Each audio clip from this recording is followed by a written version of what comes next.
Hello everyone.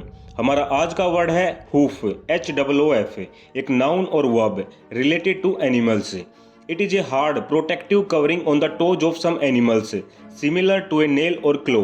जैसे हमारे नाखून और पक्षियों के पंजे होते हैं, वैसे ही कुछ पशुओं के पैरों पर एक केराटिन से बना सुरक्षात्मक आवरण होता है जो उनके पैरों की रक्षा करता है उनको लंबा चलने में।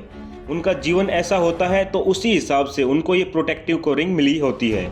इसको हिंदी और आम बोलचाल भाषा में बोलते हैं खुर, hard flexible covering that protects the toes of animals. इसके दोनों प्लूरल से हूफ्स एंड हूस सही हैं, but as per British English hoofs HOOFS is more correct. इसी से एक फ्रेज बनता है ऑन द हूफ, जिसका मतलब है अपने पैरों पर होना, जिंदा होना, अभी उसको मारा नहीं गया है, काटा नहीं गया है।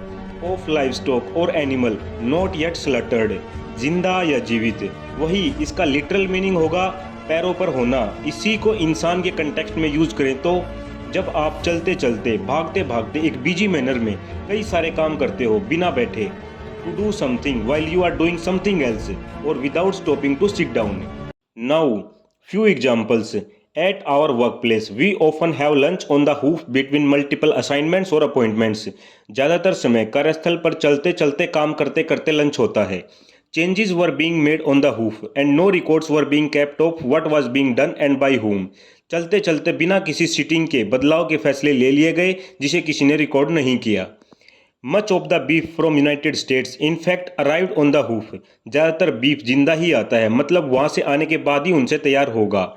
ब्रिटिश इंग्लिश में हूफ वर्ड को लोग इनफॉर्मली भी यूज करते हैं, जिसका मतलब है टू किक पावरफुली, जोर से लात मारना, जनरली किसी बॉल को, या फिर दूसरे केस में इसका मतलब है टू गो ऑन फुट, पैदल जाना।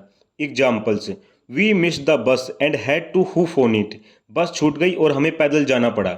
Guys, hoof this fellow out, लात मारो और इसे बाहर फेंको। Like in a football game, a player hoof the ball in other half. Football को पावरफुली किक करके दूसरे हाफ में पहुंचाना।